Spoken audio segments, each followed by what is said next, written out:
ఒక్కసారి కొమ్మూరి గోల్డ్ కి కాల్ చేయండి. తాకట్లో ఉన్న మీ బంగారాన్ని విడిపించి మార్కెట్ ప్రైస్ కి వాళ్ళు కొనుక్కుని మిగతా డబ్బులు మీకు ఇచ్చేస్తారు. ఓం గంగణపతే నమః, ఐం సరస్వతి నమః, శ్రీమాత్రే నమః, దుందుర్గాయ నమః, క్రీం క్రీం మహాకాళికాయ నమః. ఓం నమః శివాయ, శివాయ గురువే ద్రాం దత్తాత్రేయ నమః. యూట్యూబ్ ప్రేక్షకులకు అందరికీ కూడా నమస్కారం అండి.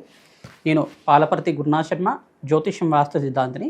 మీకంతా కూడా గోచారిత్య గ్రహాల యొక్క స్థితిగతి కదలిక వాటి ప్రభావం అంతా కూడా మేషాది ద్వాదశ రాశుల వాళ్ళకంతా కూడా ఎటువంటి గ్రహ గోచారంలో గ్రహస్థితి అంతా కూడా యోగకరంగా ఉందా, ఏ గ్రహాలకంతా కూడా శాంతి పూజలు ఆచిస్తే కనుక జీవితంలో మార్పులు జరుగుతాయి, ఆర్థికంగా ఆకస్మికంగా ధనయోగ ప్రాప్తి కలగాలన్నా, వ్యాపారంలో అభివృద్ధి కలగాలన్నా ఏ గ్రహాలంతా కూడా కారకత్వం అవుతున్నాయి విశ్లేషణ చేయడం జరుగుతుంది. ప్రధానంగా చూసుకుంటే ఈ రోజున మనం చూసుకోబోయే గోచార రీత్యా గ్రహస్థితి అంతా కూడా ఈ రకంగా ఉంది. ఈ యొక్క వార ఫలితాల్లో భాగంగా ఏప్రిల్ నెలలో అంతా కూడా 12వ తారీఖు నుంచి 18వ తారీఖు దాకా వార ఫలితాలంతా కూడా విశ్లేషణ చేస్తున్నాం. ప్రధానంగా చూసుకుంటే గోచారిత్య గ్రహస్థితి ఈ రకంగా ఉంది. కుంభరాశిలో రాహువు సంచారం మరియు మీనరాశిలో అంతా కూడా రవి భగవానుడు ప్రధానంగా చూసుకుంటే 14వ తారీఖు తర్వాత మేషరాశిలో ఉచ్చస్థానంలో సంచారం చేయడం, మరియు ఇక్కడ ఈ యొక్క మీనరాశిలో రాహు ప్రధానంగా శనీశ్వరుడు, అంగారకుడు, బుధ భగవానుడు, సూర్య భగవానుడు అంతా కూడా సంచారం జరుగుతుంది. శుక్రుడంతా కూడా ఈ యొక్క వార మధ్యలో అంతా కూడా చూసుకుంటే 13వ తారీఖు తర్వాత ఈ యొక్క వృషభ రాశిలో సంచారం చేయడం జరుగుతుంది. ప్రధానంగా చూసుకుంటే ఈ గ్రహస్థితి ఈ రకంగా ఉంది. బృహస్పతి అంతా కూడా మిథున రాశిలో సంచారం చేయడం, మరియు ఈ యొక్క కేతు యొక్క సంచారం అంతా కూడా సింహరాశిలో సంచారం జరుగుతుంది. కాలసర్పదోషంలో ఈ యొక్క గ్రహస్థితి అంతా కూడా కాలసర్ప స్తంభంలో అంతా కూడా ఉంది.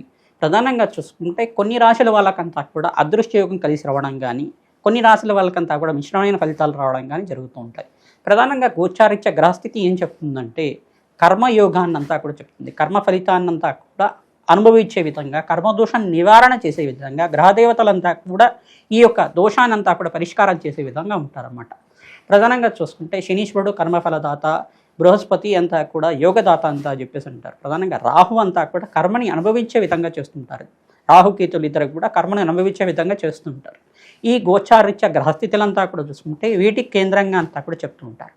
ప్రధానంగా మేషాది ద్వాదశ రాశులు అంతా కూడా ఈ గ్రహస్థితి ఈ రకంగా ఉంది కావున ప్రతినిత్యం కూడా ఇష్టదేవత ఆరాధన చేసుకోవడం, పరమేశ్వరుడికి అభిషేకాది కార్యక్రమాలు చేసుకోవడం, గోమాత సేవ చేసుకోవడం వల్ల రాజయోగ ప్రాప్తి కలుగుతుంది.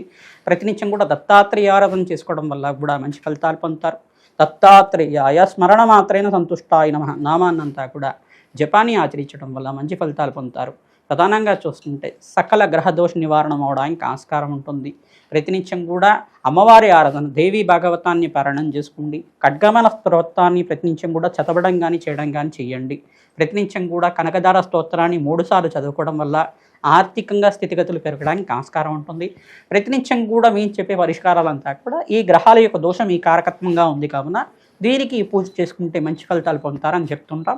తద్వారా మీరంతా కూడా శీఘ్ర ఫలితాలు పొందడానికి ఆస్కారం ఉంటుంది. అదృష్ట యోగము, ఆకస్మికంగా ధనయోగం, ధనప్రాప్తి రావాలన్నా, రాజయోగ ప్రాప్తి రావాలన్నా గ్రహదేవతల అనుగ్రహం కావాలి. తద్వారా నవగ్రహ ఆరాధన చేయడం వల్ల సకల గ్రహదోష నివారణ అవుతుంది. తద్వారా ఏ రాశి వాళ్ళకి అత్యంత యోగకరంగా ఉన్నాయి విశ్లేషణ చేయడం జరుగుతుంది. ప్రధానంగా చూసుకుంటే వృషభ రాశి జాతకులకంతా కూడా రాశిలో శుక్రుడి యొక్క సంచారం జరిగినప్పుడు యోగకరంగా ఉంటుంది. మీకంతా కూడా వార మధ్యలో జరుగుతుంది. మీకంతా కూడా శుక్రుడు యోగకరంగా మారబోతున్నారు. మరియు ఇక్కడ అంగారకుడు మార్పు కూడా జరిగిన తర్వాత మీకంతా కూడా రాజయోగ ప్రాప్తి కలుగుతుంది. ఇక్కడ అంగారకుడు శనీశ్వరుడు కలిగి జరుగుతుంది కావున వెంకటేశ్వర స్వామి వారికి తులసిమాల సమర్పించడం వల్ల మీ ఇంట్లో అంతా కూడా చిన్న చిన్న మనస్పర్ధలు కానీ, గృహంలో కానీ, మీ యొక్క బంధువులతో కానీ, మీకంతా కూడా జాబ్లో మీ కొలీగ్స్తో అయినా కానీ, మిత్రులతో అయినా కానీ మనస్పర్ధలు కానీ, మాట పట్టింపులు కానీ జరగకుండా ఈ గ్రహదేవతల అనుగ్రహం అంతా కూడా శుభ ఫలితాలు ఇచ్చే విధంగా మారడానికి అవకాశం ఉంటుంది. సుబ్రహ్మణ్య స్వామి ఆరాధన చేయడం, వెంకటేశ్వర స్వామి వారికి తులసిమాల సమర్పించడం వల్ల రాజయోగ ప్రాప్తి కలుగుతుంది. ఈ యొక్క తామర పూలతో మహాలక్ష్మీదేవిని ఆరాధన చేయడం వల్ల మహాలక్ష్మి స్థిర నివాసం కలగడానికి ఆస్కారం ఉంటుంది. వ్యాపారంలో అనుకోకుండా మీకంతా కూడా ఆకస్మికంగా ధనయోగ ధర ప్రాప్తి కలుగుతుంది. నూతన వ్యక్తుల పరిచయం వల్ల లాభాలు గణిస్తూ ఉంటారు. తద్వారా మీకంతా కూడా లక్ష్మీ కటాక్షం కలగడానికి ఆస్కారం ఉంటుంది.